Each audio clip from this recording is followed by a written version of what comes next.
Good evening, ladies and gentlemen, and again, welcome to our first address in the 1994-95 Distinguished Speakers Program. I don't know about you, but I really miss the programs during the summer, so I'm glad that the program is back. And actually, we are going to make up for the summer because we have a very busy couple of weeks coming up. Up until around a year ago, and in spite of the peace treaty between Egypt and Israel, negotiations between Israel and the rest of the Arab countries were going nowhere. The question was then, when are we going to have a comprehensive peace in the Middle East? The signing of the Israeli-Palestinian agreement in Washington a year ago changed things around.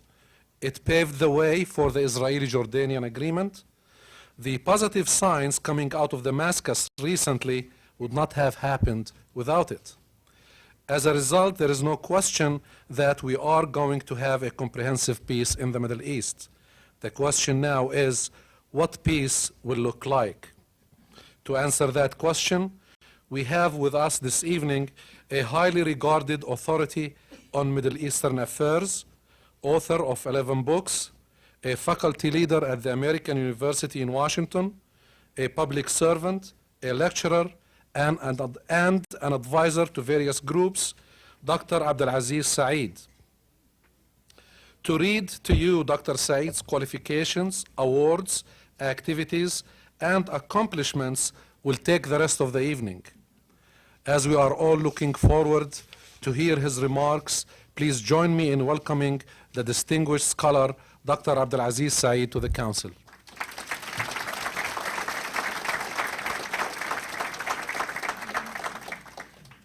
Thank you, Mr. Shamali, and thank you, Professor Bird. My first thanks were extended to Ilyas Shomali and also to Professor Bird. It is good of you to invite me to be with you. And Frank, as you were talking about Haiti, probably I may have preferred to spend this evening talking about Haiti. I am currently in the process of writing an op-ed or a small article responding to the media pundits, professional analysts, and the establishment. And essentially what I'm trying to say in my brief op-ed, that if we are to learn our foreign policy from them, they better get it right. They better get it right. Jimmy Carter is not a loose cannon. Jimmy Carter is not a wild man. Jimmy Carter is not asinine. Jimmy Carter, they find it difficult to respond to him because they find it difficult to respond to someone who operates from a religious, spiritual mode. You may agree with the man, you may not agree with the man. But we have to learn how to respond to someone who acts from a religious, spiritual mode, probably responding as he does from a religious, spiritual mode may be very consistent with the kind of transformation that has been occurring in international relations for many years. But I am not here to talk about Haiti. What came to me when the Council sent me their gracious invitation was to think that despite the fact that the fact-finding profession originated in the Middle East.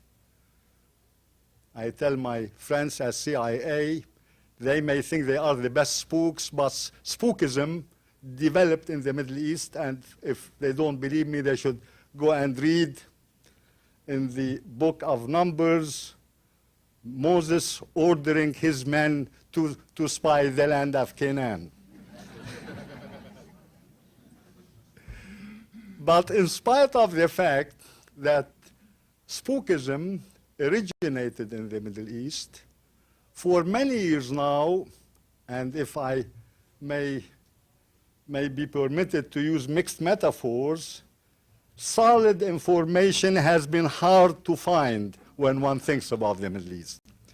Much of what has been said about the Middle East has been written either or said either by uncritical lovers of Arabs or Israelis or unloving critics of one side or the other. But things are changing. Things are changing. Things are changing. Things are changing because one could say that going back to September 13 last year in Washington, the Declaration of Principles entered into between the Israelis and the Palestinians. We saw events moving, and events have been moving fast. It took vision for Rabin and Arafat and their lieutenants and their people. It took vision on their parts to get where they got to, the DOP, the Declaration of Principles. But ladies and gentlemen, what has been happening, the Arab-Israeli conflict, the order of the Arab-Israeli conflict has been dissolving more rapidly than a vision to replace it. It was a vision that led us to September 13, 1993. And here again, we may go back to the Holy Scriptures. And we may remember Proverbs 29:18, where there is no vision, the people perish. And what is needed now, and I know my friend Bob Friedman is here, Professor Friedman, Dean Friedman. We have been working for years with a group called Search for Common Grounds. And part of our goal has been to bring Israelis, Arabs, and other conflicting parties together. While it's true we have to continue searching for common grounds, we need to begin searching for a common vision. A common vision as to how peace will be. Governments have signed it. Leaders have been working on that. But what we need is that if we are to guess, if we are to analyze the outcome of September 13, 1993, and if we are to analyze the outcome, which I hope it is a positive outcome, of the Israeli-Syrian current discussions, then we have to be guided by a vision that both sides share. For a vision to work, it has to be shared by both sides. It cannot be imposed by one side over the other. Looking back at the Arab-Israeli conflict, back to 1948, we have seen many changes. For example, if one were to look at 1967, in 1967, in the war between the Arabs and the Israelis in 1967, Israel served notice to the Arabs that Israel is real. In the 1973 war between the Arabs and the Israelis, the Arabs served notice that Israel cannot impose its will upon the Arabs. And since 1973, both sides have been trying to adapt to those changing realities. And what has resulted has been what we have seen. What we have seen on September 13, 1993. Today, those of us who are working with conflict resolution, and those of us working with Israelis and Arabs, we are now looking at how peace will look like. And let me take brief few moments and focus on that. For a vision to develop regarding the Israelis and the Palestinians, such a vision has to incorporate a number of components. One critical component is a solution to the problem of Palestinians, the diaspora, the refugees, development. That has to be dealt with. It has to be dealt with because unless we deal with that, we cannot really have a vision that both sides can share. What has become clear to those who signed the agreement on September 13, and to those of us cheering them, is that both sides have come to learn and accept that Israelis and Palestinians are there to stay. That the security and dignity of the Palestinian depends on the security and dignity of the Israeli, and that the security and dignity of the Israeli depends on this security and dignity of the other side. They have come, not all have recognized that. There are still many among the Palestinians and the Israelis who have not recognized that reality. But there are still others who, while they have recognized that reality, they do not have the ability yet, the emotional ability yet to act upon that new knowledge. But both are there to stay. We cannot fool ourselves and hide behind diplomatic language. That vision has to incorporate the modality of ways and means for the Palestinians and the Israelis to stay there. And to recognize that the security of the state of Israel and the dignity of the Palestinian go hand in hand, cannot be separated. Cannot be separated. We have seen the efforts in the past that have separated them. A second ingredient in the vision has to be cooperative projects to reduce distrust and to build relationships. That has to happen. That has to happen on many levels. It has to happen on the level of textbooks in elementary schools, high schools, universities.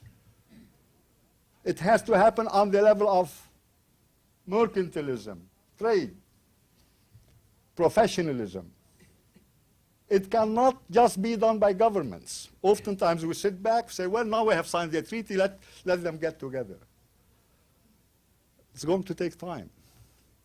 It's going to take time for both sides to develop the kind of trust. Because for many years, the Arab-Israeli conflict has been a conflict in which we have seen the interlocking of Israeli fear with Arab anger. That has been the cycle. Fear and anger interacting. And now we have to begin in this new vision to develop the kind of trust through cooperative projects. That has begun. If you visit Gaza, Jerusalem, Tel Aviv, many European capitals, you will see American, Italian, Israeli, Saudi, and other bankers. And since we have a banker with us, we have Ilyas with us here. I sat with bankers in London talking, Israeli and Arab bankers talking about how they can develop joint projects. So it's going to happen. Now let me move more specifically, questions you have on your mind, looking at the Palestinians. let me say to you with certainty on my part that the peace process between the Israelis and the Palestinians is irreversible. That doesn't mean that there is no opposition. There is opposition. There is opposition to Arafat. There is opposition to various aspects of the declaration. But what was signed in 1993, September 13, will continue. There's no return. There is no return. Some may wish that there's a return. There is opposition to Arafat. Question, how will Arafat handle it? Will he succeed? Answer, he will stay in power. Arafat has survived. He has survived the past. He will survive. Now the question becomes, how will he survive? Answer is very simple. He will survive by responding to the needs of the Palestinians living within the occupied territories and now what we call the Palestinian Authority and what is known as the West Bank, Gaza. Meaning that there is going to evolve in that area, Palestine, whatever you want to call it. There is going to evolve, unless there evolves a kind of a democratic structure that is not an emulation of Western democracies. Because here we sit and we somehow feel that forms and substance of democracy are one. And what we do, we at least in the United States, we equate the American form of democracy, political parties, pressure groups, and what have you, with the essence of democracy. The essence of democracy is universal. The essence of democracy deals with human dignity, deals with participation in decision making. It deals with women, men, and children whose welfare is being promoted. It deals with dissent that is respected. It deals with people participating in decision making. Now, for the Palestinians, for a Palestinian democracy to work, it has to include tribal components, if you please. It has to include religious components, if you please. It has to include cultural components. It can't work otherwise. And that's what they have to work out themselves. They have to be able to work with it.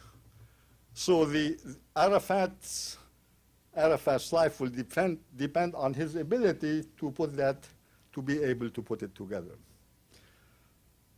Now, good news about the Palestinians. One basic good news, here we are dealing with a people, a nation, a population, an authority, call it whatever you want, that has no debt. It has no $1 billion of debt to anyone. That's good news. That's a good beginning for the Palestinians. They are not indebted. They don't have to pay hundreds of millions of dollars to finance their debts, to reschedule payments. That's good news. Second good news, no army. That's great. That's great. You know why it's great? This may shock you.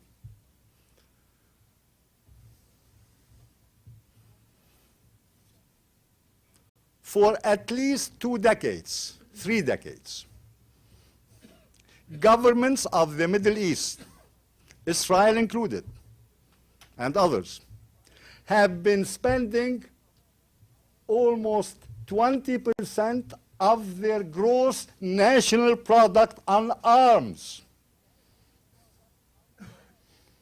Some of them have been spending between 30 to 50% of their national budget on weapons.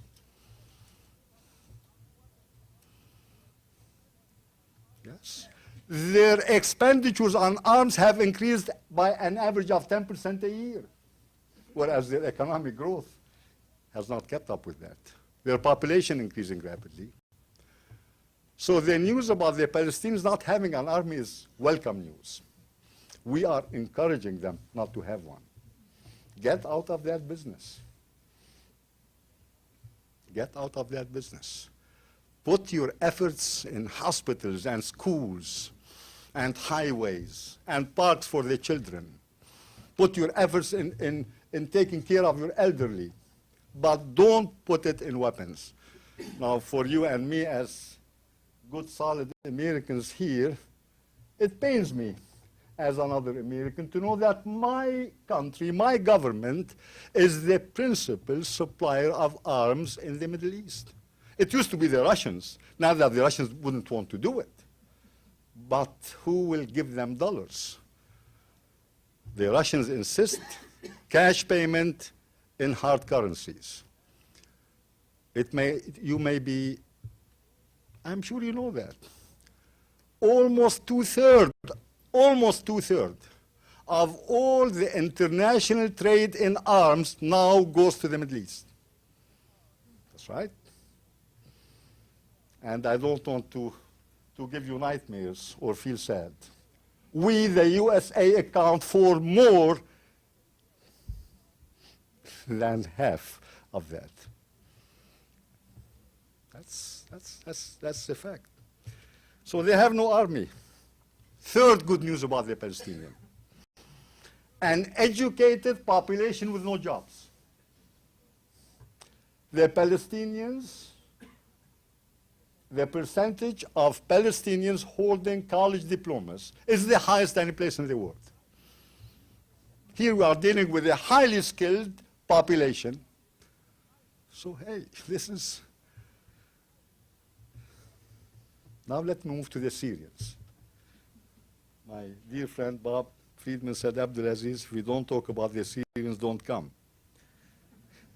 And despite my Scandinavian external appearance, my friend Bob Friedman said, if you don't talk about the Syrians, don't come. And despite my Scandinavian external appearance, I am Syrian. Sometimes. Let me make 5 points about the Syrians, then I will stop. Let's begin with Assad, the president of Syria. Assad is receptive to any ideas regarding a peace with Israel if it leads Assad to getting back the Golan Heights. Now, this may be an important statement or it may be an unimportant statement. When I say receptive, what may not be known about Assad, in 1973, Assad, March 1973, by then he had been president. He has been around for a while. He likes the job. In March 1973, Assad declared that he accepts the principle of peace with Israel. This was before the Golan. The Golan was taken later. Provided it's predicated upon return of occupied territories. So that was way back. That was way back. But that was significant because he is on record saying peace for land, peace for return of occupied territories. Attitudinally, that was important in 1973.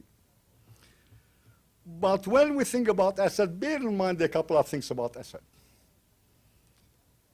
Assad was the Secretary of Defense of Syria in 1967, when the Golan was occupied by the Israelis. That has been a very real issue psychologically, emotionally, and intellectually with him. In fact, that has been the issue that has been erosive of his legitimacy. So to understand Assad's position, we have to place him in that context of 1967.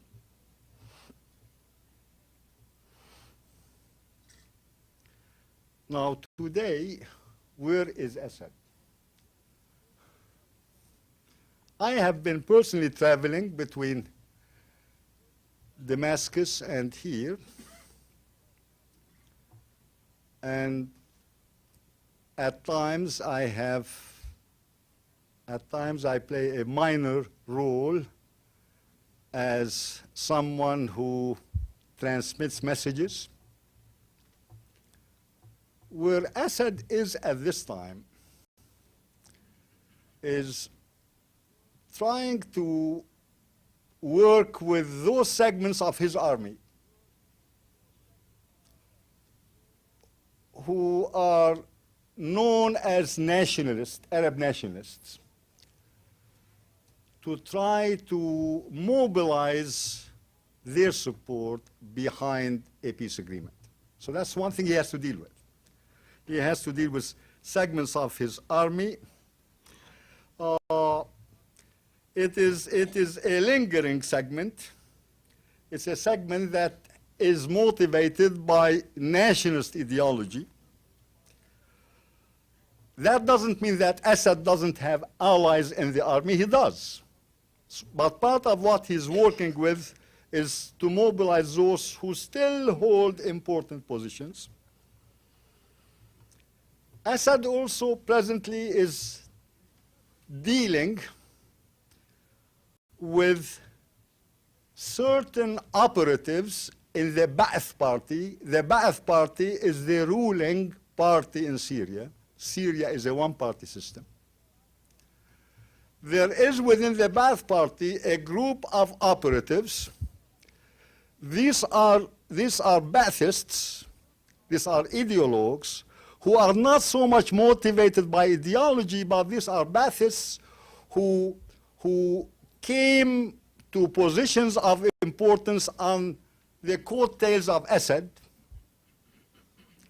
in the late 60s and early 70s, and who find in the maintenance of the status quo a service to their own interests. That maintaining the conflict with Israel would serve their own interests. They don't want to see a change in the status quo. He's dealing with them.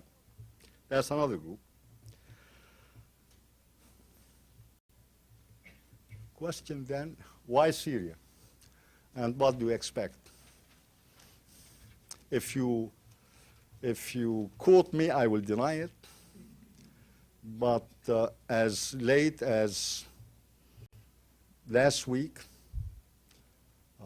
I have been trying to get an answer from the Syrian government on a request that was sent to me by Dutch television. Dutch television said, we have heard that you go to Damascus. They came to Washington and said, we want to do us a favor. I said, what's a favor? They said, we have invited Barbara Streisand to come Christmas to Bethlehem. Great idea. Barbara Streisand. And we have invited Fayrouz, the famous Lebanese woman singer, to come also to Bethlehem and for them to sing together. I said, a great idea. What can I do for you? They said. We went to Barbara, she said she'll do it. We went to Fayrouz in Beirut, Lebanon, she said she would love to do it, but she needs an okay from the Syrians. Because as you know, the Syrians are in Lebanon. The Syrians are in control in Lebanon. So could you do us a favor and get us such an okay? I said, not so easy. Began this negotiation, answer came. Dear Abdul Aziz, you know, great idea. Tell them not this Christmas, but next Christmas.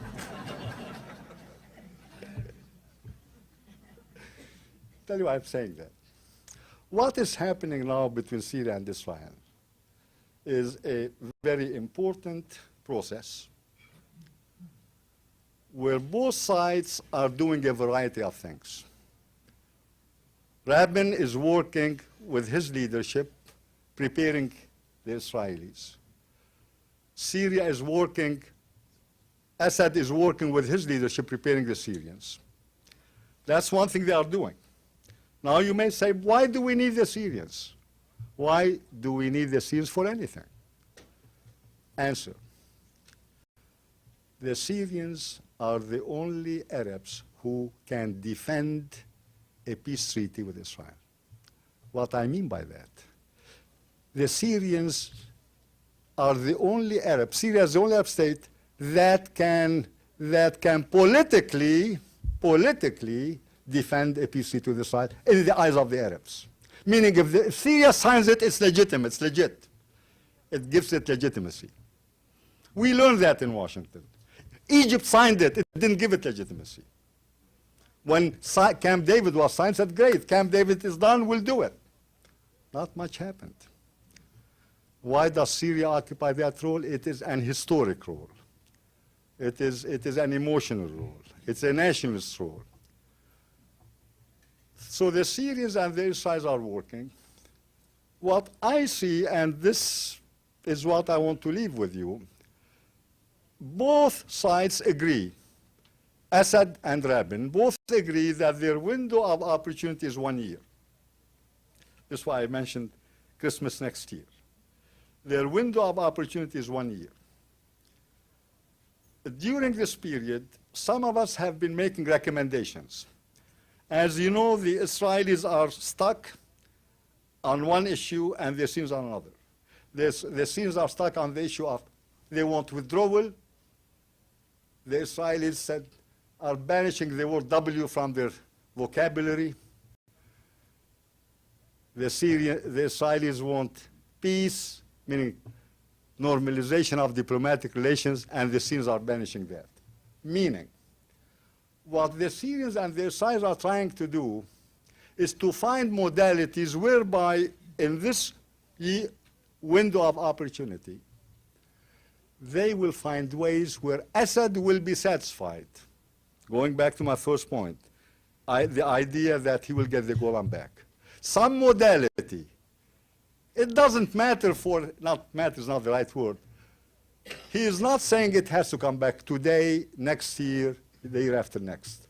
But a modality that begins by Israeli recognition of Syrian sovereignty over the Golan. And the Israelis are waiting for a modality from the Syrians about normalization of peace relations with Israel. As recently as 2 weeks ago, we saw words coming out from the Syrians and the Israelis. The Syrians, for the first time, mentioned the term warm peace, and meaning that this was the foreign minister of Syria in London. And the Israelis have been dropping hints recognizing sovereignty of Syria over the Golan. But beyond that, now what is attempted now is for the discussion between the Syrians and the Israelis to be carried on by two subcommittees. Not that they have accepted that. Neither side has accepted that. One subcommittee will handle the Syrian issue of withdrawal, of peace, and find out how far Israel and Syrians can go talking about that.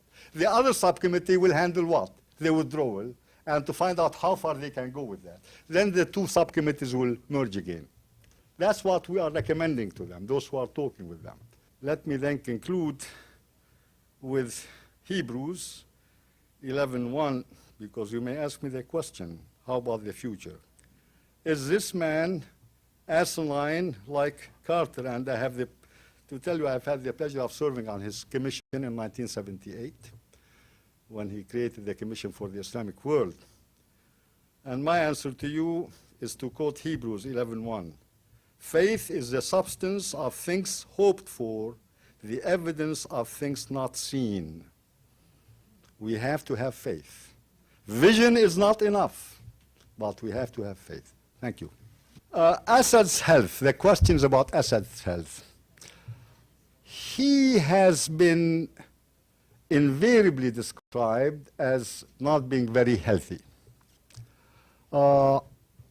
He has been maintaining his health through medical and other, and a great deal of medical care. There is no indication at this time, and this is anyone's guess, that Assad will not be there for the immediate future. And by immediate future, I am talking about the duration of what we are talking about, next 2, 3 years.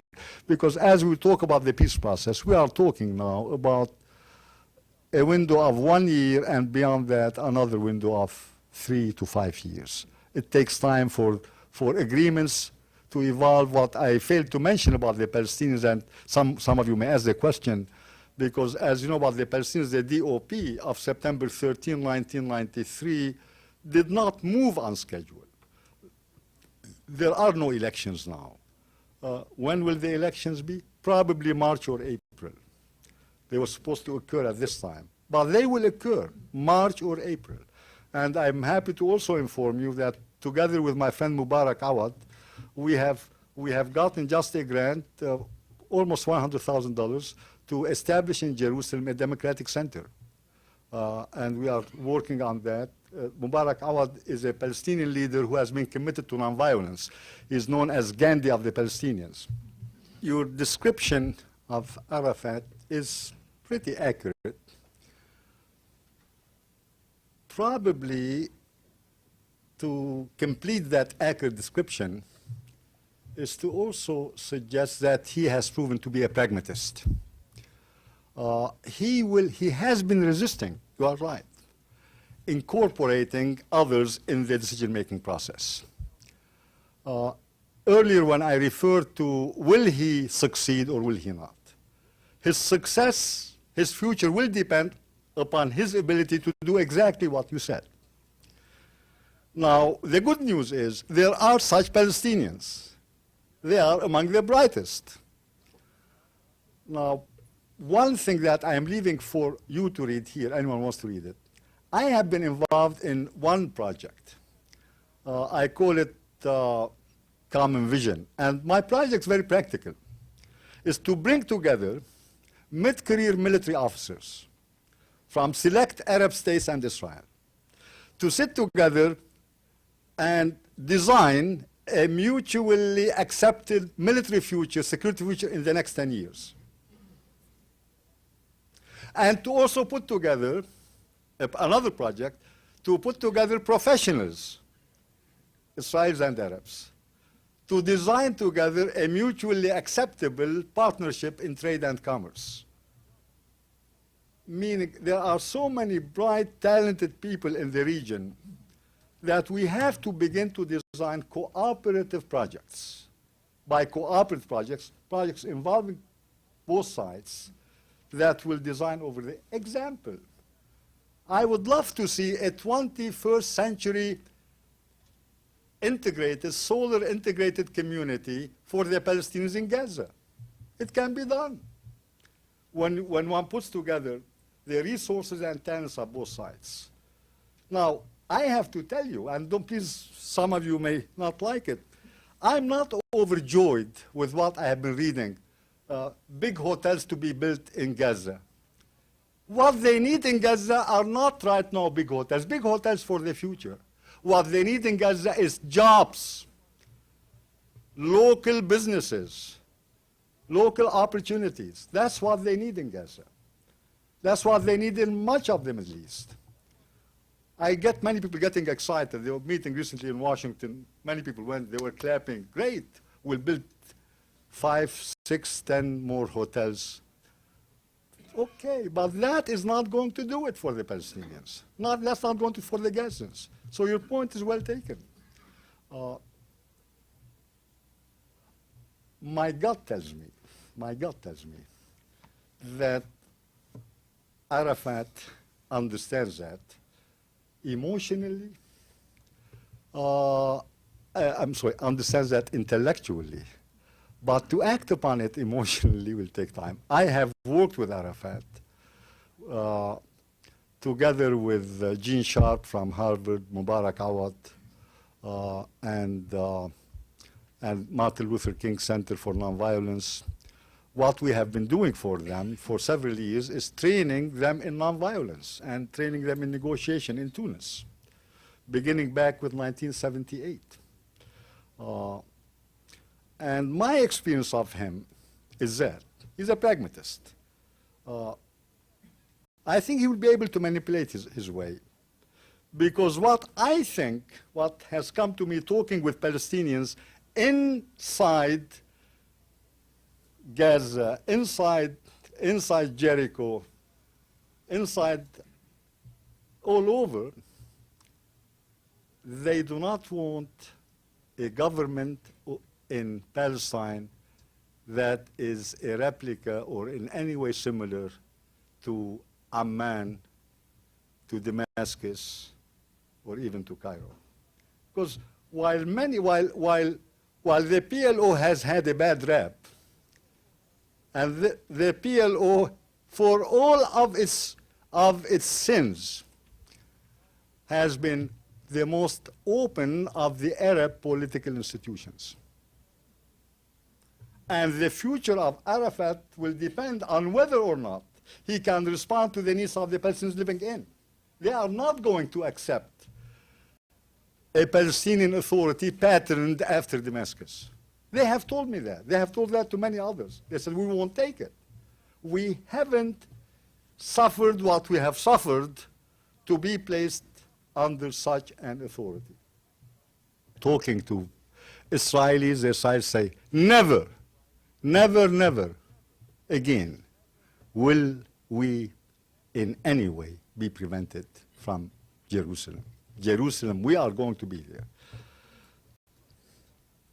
So what I hear the Israelis saying, they are saying many things as a conflict resolution person. What I hear the Arabs saying also, we want to be in Jerusalem. We have Al-Aqsa in Jerusalem. We have our holy places in Jerusalem. So we try to find a common ground between them. And again, Dr. Friedman and myself have been in the past talking about that. What are the modalities? Is it going to be a federal capital? Or is it going to be a Jerusalem whose Christian holy sites are under a specific Christian authority, whose Islamic sites under another authority, whose Jewish sites under another, and its administrative apparatus, security would be under Israel? I'm talking about modalities. I'm in the business, as I mentioned earlier, of Hebrews 11:1. And I'm in the business of Proverbs, trying to connect one with the other and going back to implementation. The jury is out on that. The jury is out.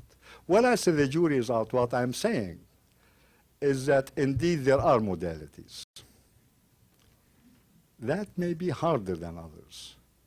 That may be harder. Recently, however, and I have to say this, the behavior of King Hussein in Washington did not help a great deal. By laying claim to Jerusalem, that did not help the cause. It didn't help the Palestinians. It created a breaking of ranks among Arabs. That was ill-advised. He may have had to do it. After all, $1 billion was being waved at him. Your Majesty, who knows? Congress may cancel your debt, close to $1 billion. Canceling $1 billion and laying claim to Jerusalem. I think the jury is out. Yeah. What I am saying myself, as someone in conflict resolution, we will keep talking about Jerusalem, but let's talk about areas that we can deal with. Not areas that we can't deal with. And that's a hard one at this time to deal with. I disagree with George Will, who on the 23rd of September described the fundamentalists in Algeria snakes with rattlers. Ah, George. Come on. Snakes with rattlers. What is happening in our media, and let me say at the outset, I am totally opposed to any fundamentalism, religious or political, because there are two forms. You and me are acquainted, usually we hear about the religious fundamentalism, which is what? Which is a denial of diversity, a compulsion to return back, a refusal to accept change. That's religious fundamentalism. But it's political fundamentalism. But all fundamentalism, what does fundamentalism have in common?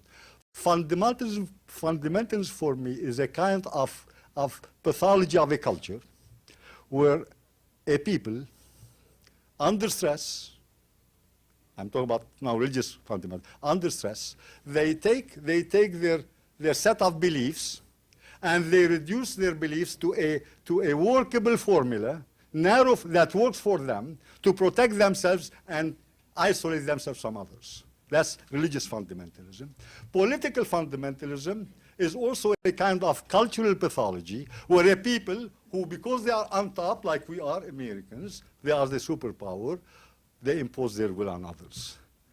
In both cases, because what we Americans do, we do politically, we take Western liberalism and we reduce Western liberalism to a workable formula that works for us, and we say, hey, we are out to fundamentalism of any kind is a disease.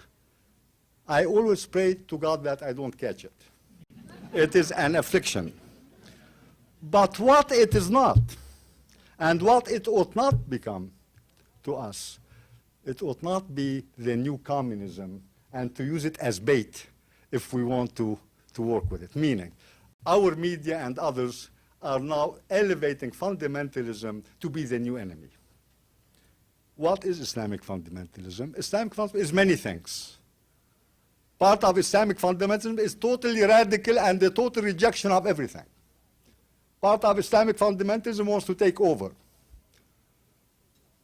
There are other Islamic fundamentalisms that are attempts on the part of Muslims who have been excluded from history for the last 200 years to try to return to history. Not to create a new empire, but to revive an old civilization. That's healthy. That's healthy. Nothing wrong with that. What we ought to do is not to lump them all together, to kind of understand the multifaceted types of fundamentalisms. And what our government ought to do, and I'm on record in the Washington Post, what we ought to do is for our government to encourage governments in Islamic countries to participate in dialogue with fundamentalists who wish to participate.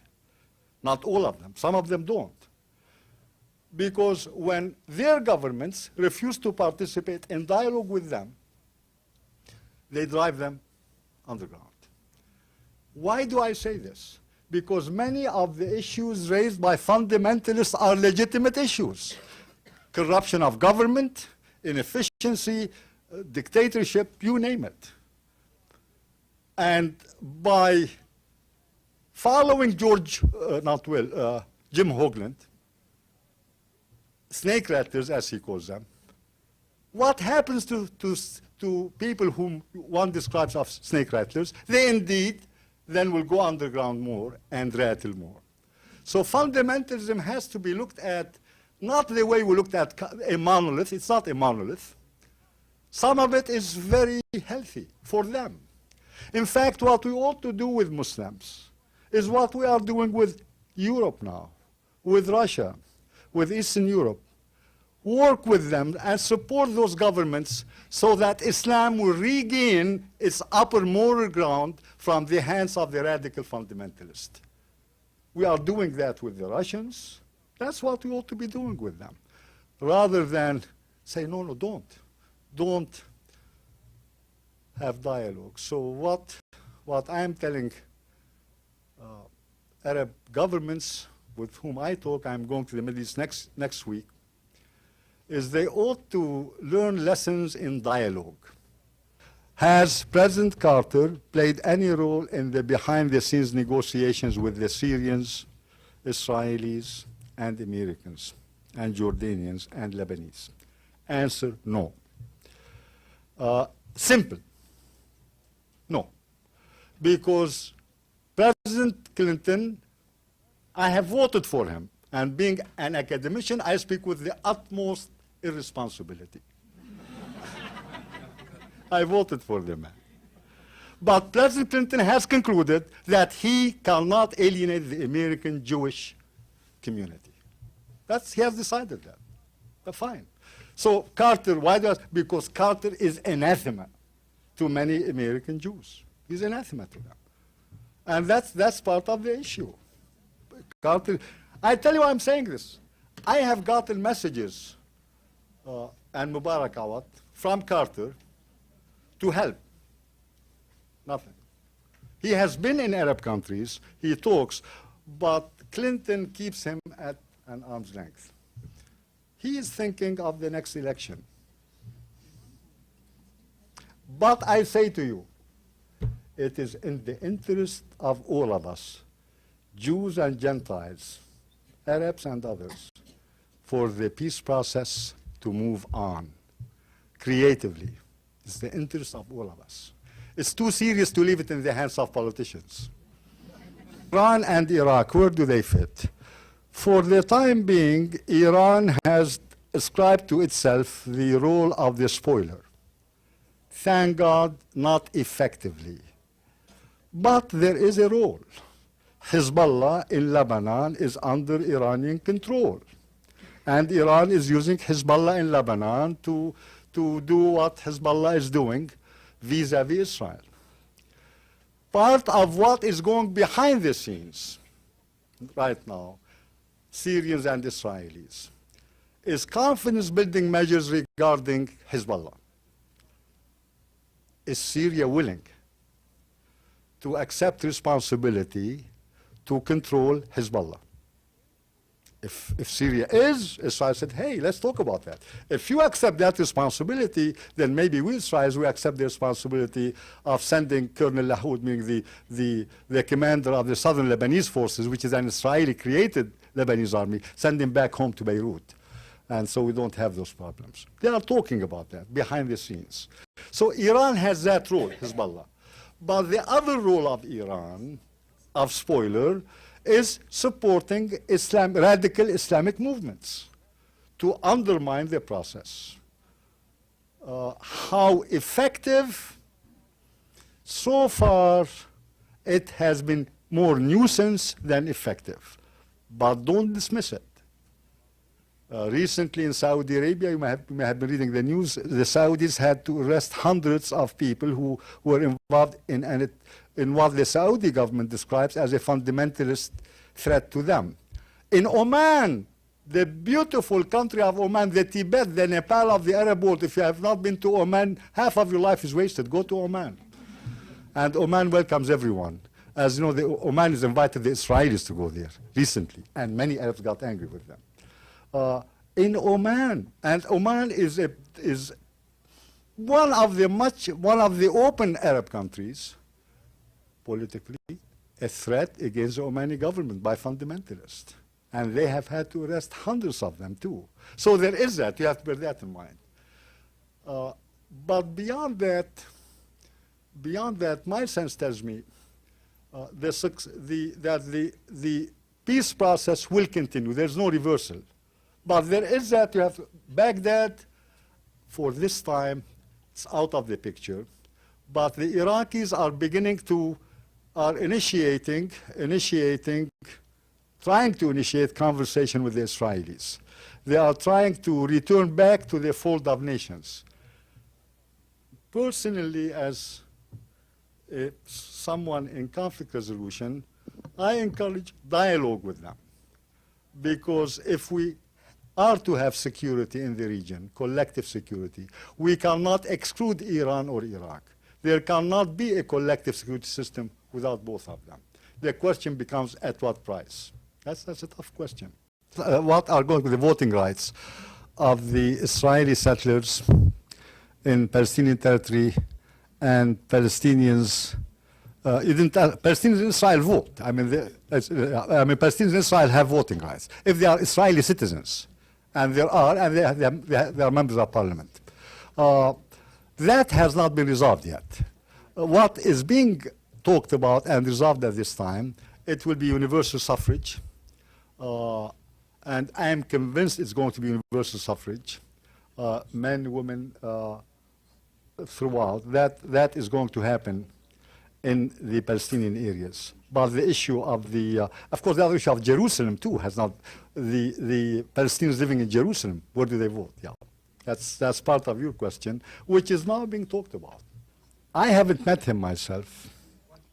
About Assad, a profile of Assad. I have not met him, but let me tell you what I surmise.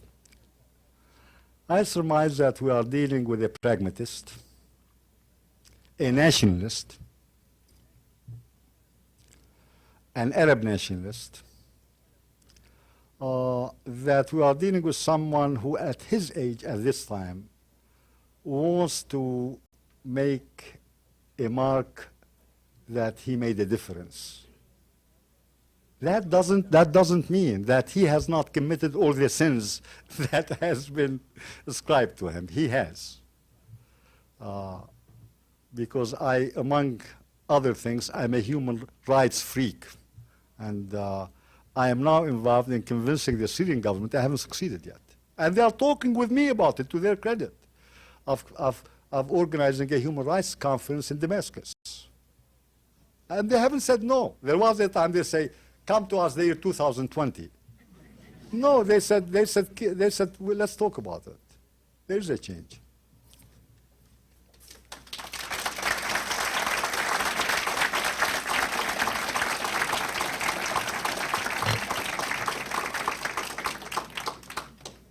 For a marvelous evening, we're in your debt. Not only was it an interesting view, and your general understanding is one we appreciate, but the variety of insights which you've shared with us, I think, were quite unusual, and I think that everyone shares your quest, and we wish you the very, very best in that.